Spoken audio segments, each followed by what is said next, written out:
नमस्कार, बिहारी मीडिया में आप सबका स्वागत है। मैं हूं शिवांगी। तो चलिए जानते हैं आज की कुछ बड़ी खबरों को विस्तार से। गया में विश्व प्रसिद्ध पितृपक्ष मेले की हुई शुरुआत। मंत्री अशोक मेहता और कुमार सर्वजीत ने किया उद्घाटन। गया में विश्व प्रसिद्ध पितृपक्ष मेला 2023 की शुरुआत हो गई है। बिहार सरकार के भूमि सुधार व राजस्व मंत्री आलोक मेहता एवं कृषि मंत्री कुमार सर्वजीत ने दीप प्रज्वलित कर मेला का उद्घाटन किया।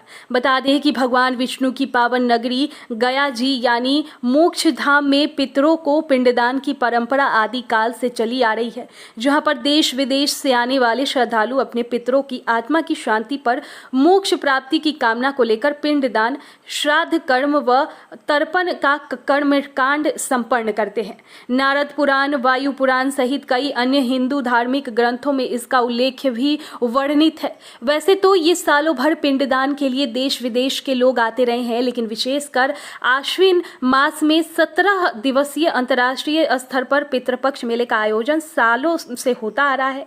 इसकी तैयारियों को लेकर गया जिला प्रशासन पिछले कई दिनों से लगा हुआ था। नीतीश से मिलने सीएम आवास पहुंचे लालू यादव। बंद कमरे में आधे घंटे तक हुए राजनीतिक बातचीत।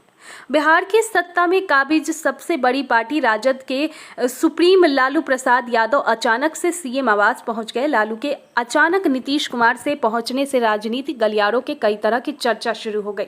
राजनीतिक गलियारों में इस मुलाकात को सीट शेयरिंग का फॉर्मूला तय करना बताया जा रहा है, तो कुछ लोग महज इसे एक औपचारिक मुलाकात बता रहे हैं। दरअसल सीएम नीतीश कुमार ने इन दिनों देश और बिहार दोनों जगह की राजनीति में काफी सक्रिय दिख रहे हैं।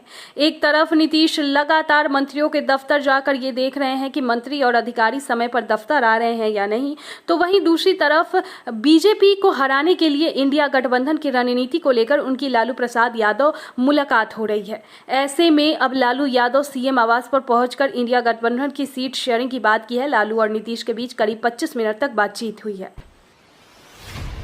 जमुई में वंदे भारत एक्सप्रेस के ठहराव की मांग। बीजेपी एमएलए श्रेयसी सिंह ने रेल मंत्री को लिखा पत्र। अंतर्राष्ट्रीय शूटर एवं जमुई से भाजपा विधायक श्रेयसी सिंह ने केंद्रीय रेल मंत्री अश्विनी वैष्णव को पत्र लिखकर जमुई रेलवे स्टेशन पर पटना हावड़ा वंदे भारत एक्सप्रेस ट्रेन के ठहराव की मांग की है। पत्र में विधायक ने लिखा है कि पूर्व मध्य रेल अंतर्गत दानापुर मंडल में दिल्ली हावड़ा मेल लाइन पर पटना हावड़ा पटना वंदे भारत एक्सप्रेस का परिचालन शुरू किया गया है। उक्त रेल खंड पर सफर करने वाले यात्रियों के लिए प्रीमियम रेल सेवा बेहतर सुविधाजनक साबित होगा।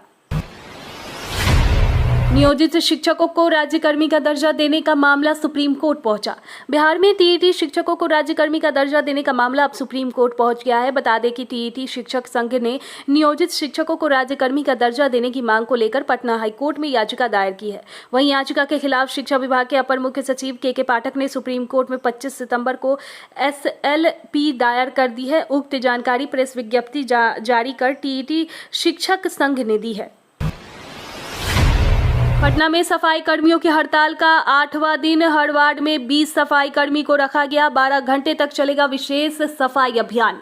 आने वाले पर्व त्योहार को देखते हुए पटना नगर निगम द्वारा हर दिन वार्ड में अतिरिक्त 20 मजदूरों को रखकर उनसे सफाई और कूड़ा उठाव का कार्य लिया जाएगा। पटना में 1500 अतिरिक्त सफाई कर्मी को रखा गया है। इनके द्वारा शहर की सफाई व्यवस्था को बेहतर बनाने और शहर की सुंदरता को बनाए रखने के लिए दैनिक सफाई मजदूर के समतुल्य राशि का ही भुगतान किया जाएगा। पटना नगर निगम द्वारा विशेष रात्रि अभियान की शुरुआत की गई है। इस अभियान में पदाधिकारी, कर्मचारी और सफाई कर्मियों द्वारा रात में घूम घूमकर पूरे शहर की संपूर्ण सफाई करेंगे।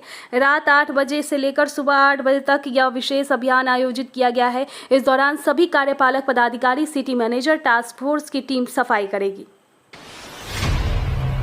बीएसएससी की परीक्षा के लिए 27 सितंबर से आवेदन। 1101 सीटों की संख्या को बढ़ाया। अब 12,199 पदों के लिए आवेदन के लिए जाएंगे।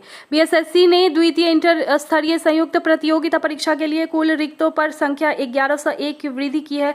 22 विभागों में 11,098 पदों के बदले अब 12,199 पदों के लिए आवेदन लिए जाएंगे। सचिव सुनील कुमार ने बताया कि रिक्त सीटों की संख्या वेबसाइट bssc.bihar.government.in पर अपलोड कर दी गई है। ऑनलाइन आवेदन 27 सितंबर से शुरू हो गई। अंतिम तारीख 11 नवंबर है। वैकेंसी में सामान्य श्रेणी के 5503, ईडब्ल्यूएस 120, पिछड़ा वर्ग 1377, अत्यंत पिछड़ा वर्ग 2083, एसटी 91, एससी 1540 और पिछड़े वर्ग की महिलाओं को 404 पद है। लालू यादव की सजा बढ़ाने की अर्जी पर दिसंबर में सुनवाई।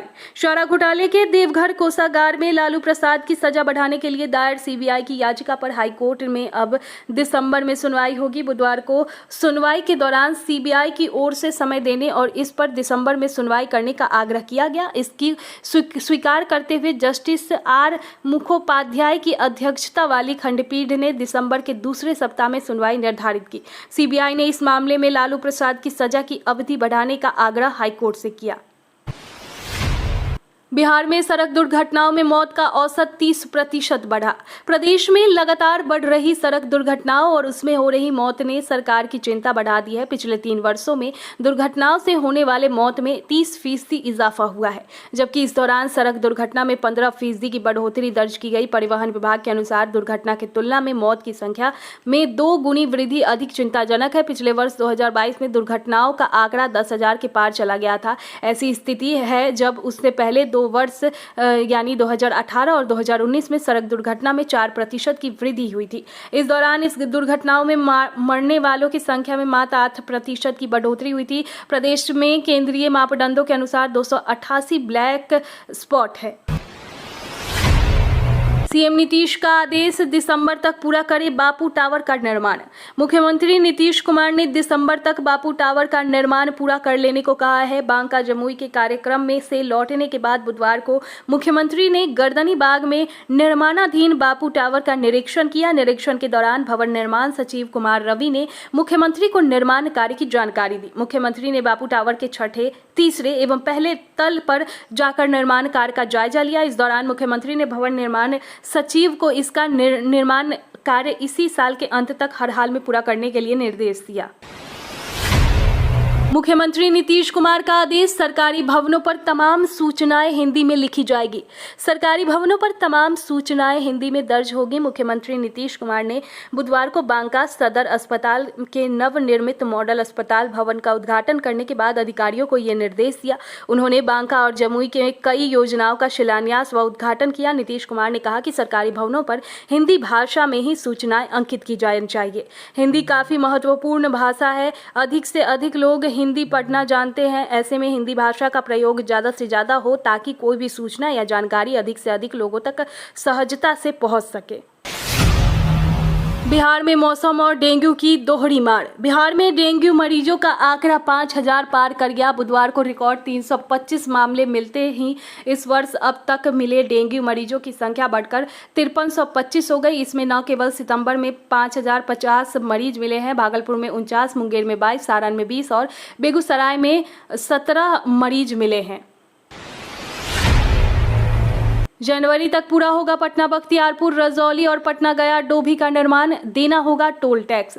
पटना बख्तियारपुर, रजौली और पटना गया डोभी 4 लेन एनएच का निर्माण दिसंबर 2023 तक पूरा होगा। तीनों महत्वाकांक्षी निर्माणाधीन एनएच का स्थल निरीक्षण शुक्रवार को NHAI के चेयरमैन संतोष कुमार यादव ने किया और इसी दिसंबर तक पूरा करने की समय सीमा संबंधित निर्माण एजेंसियों, NHAI के अधिकारियों और अभियंताओं को दी। बिहार में अब जमीन के सभी कागजात निकाले ऑनलाइन। बिहार में जमीन की खरीद बिक्री के दौरान धोखाधड़ी को रोकने के लिए सरकार ने जमीन के दस्तावेज का ऑनलाइन कर दिया है।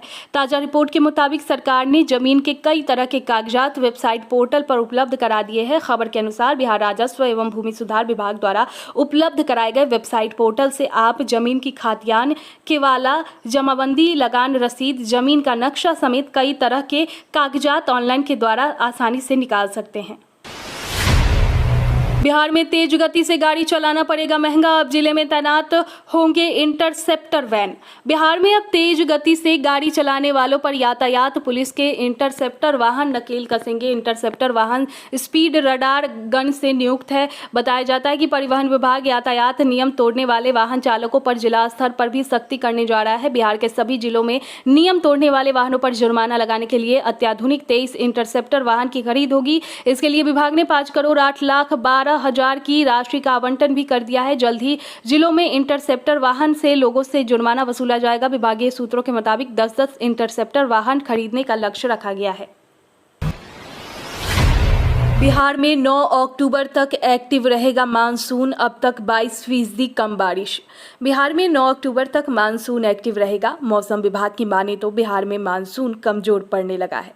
अगले 5 दिनों तक मानसून की गतिविधि कमजोर ही रहेगी। हालांकि इस दौरान कहीं कहीं हल्की बारिश होगी। मौसम वैज्ञानिक आशीष कुमार के अनुसार इस बार पिछले साल की तुलना में अधिक बारिश हो रही है। पिछले साल यानी 2022 में मानसून सीजन में सामान्य से 26% कम बारिश हुई थी। इस बार सामान्य से 22% कम हुई है। 25 सितंबर तक बिहार में इस साल के लिए सामान्य बारिश का लक्ष्य 968.8 mm था, जबकि अभी तक 753.8 mm ही बारिश हुई है। बिहार में इस सीजन में अब तक एक दिन में सबसे अधिक बारिश 23 सितंबर को बेगूसराय के खोदावंतपुर में 316.4 mm हुई। मांझी ने बढ़ाई चिराग की टेंशन, कहा जमुई से लड़ेंगे लोकसभा चुनाव। मुसहर समाज का है पारंपरिक सीट। बिहार की जमुई सीट से फिलहाल लोजपा रामविलास के राष्ट्रीय अध्यक्ष चिराग पासवान वर्तमान में सांसद है और वो इस सीट से वापस से चुनाव लड़ने का दावा भी कर रहे हैं। ऐसे में अब इस सीट पर हाल के दिनों में एनडीए में शामिल हुए जीताराम मांझी भी अपना दावा किया है। मांझी ने साफ कहा है कि जमुई सीट उनके समाज के लोगों की सीट है, इसलिए इस बार यहाँ से मुसहर समाज के लोगों को चुनाव लड़ाया जाए या नहीं, उनकी पार्टी किसी नेता को चुनाव लड़ाया जाए। वहीं दूसरी तरफ इस सीट के वर्तमान विधायक चिराग पासवान पिछले कई महीनों से लगातार हाजीपुर सीट से चुनाव लड़ने की बात कहते रहे। चिराग पासवान कहते हैं कि हाजीपुर उनके पिता रामविलास पासवान का कर्म भूमि है। ऐसे में वो अपने पिता के कर्म भूमि को छोड़ना नहीं चाहते, लेकिन वो जमुई सीट भी छोड़ने की बात नहीं करते हैं। ऐसे में जीताराम मांझी के लिए एनडीए क्या फैसला लेती है, ये तो भविष्य के गर्भ में भी छुपा हुआ है।